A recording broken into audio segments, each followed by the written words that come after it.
Alors sur Alsace 20, nous sommes dans les coulisses de l'hippodrome de Heurt. C'est un cadeau, hein. C'est là où le grand public ne va jamais. C'est Nathalie Pfaul qui nous a ouvert ses écuries. Vous êtes propriétaire et entraîneur. Là, c'est un petit peu le décrassage des jockeys avant le grand entraînement. C'est l'échauffement, on tourne dans la cour avant de se rendre en piste pour travailler. Alors comment est-ce qu'on devient un jour propriétaire et entraîneur de chevaux de course? Alors, il n'y a pas de règle. Moi, j'ai eu un parcours un petit peu atypique. J'ai monté d'abord en concours hippique. Ensuite, j'ai eu un permis d'entraîner, c'est-à-dire que j'avais le droit d'entraîner uniquement mes propres chevaux. Et puis, après avoir construit les écuries et utilisé mon permis d'entraîner, j'ai décidé de passer le cap de m'installer entraîneur public, et c'est-à-dire de pouvoir héberger des chevaux et entraîner des chevaux qui appartiennent à des propriétaires. Ceux qui les entraînent seront-ils les jockeys qui les driveront le 14 mars? Non, ce ne sera pas forcément les jockeys. On a 2 jockeys maison qui montent en course, mais on adapte le choix des jockeys au cheval selon on essaye d'optimiser le couple.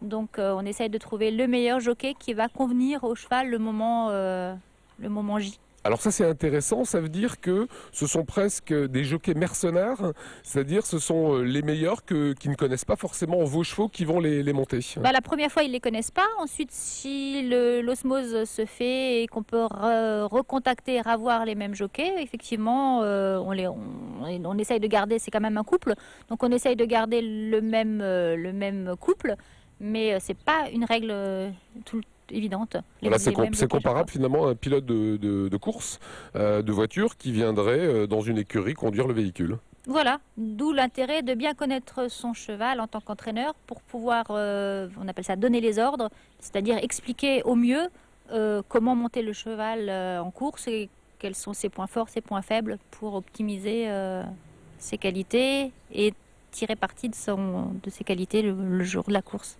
Combien ça coûte un cheval de course comme ceux qui sont passés là et qu'on va découvrir? Alors, on a souvent une fausse idée du prix d'un cheval de course, parce qu'on voit souvent à la télé les records de vente des chevaux achetés par Maktoub aux ventes de Deauville. Mais un cheval de course, contrairement à ce qu'on peut penser, à l'achat ne coûte pas très cher.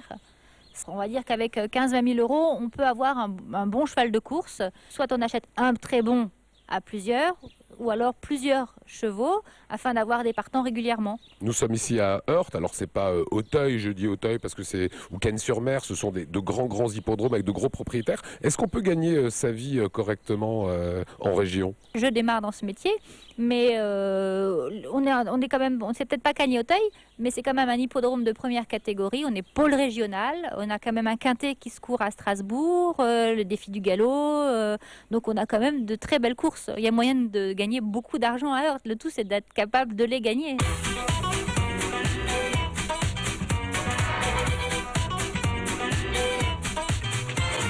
Voilà, nous voici sur l'hippodrome de Heurt. Là, c'est l'entraînement qu'a commencé Nathalie. On est ce qu'on appelle au rond. Alors, c'est quoi le rond? Ça s'appelle le rond de détente.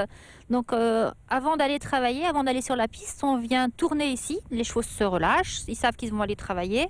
Est-ce que ce sont des athlètes, ces chevaux? Oui.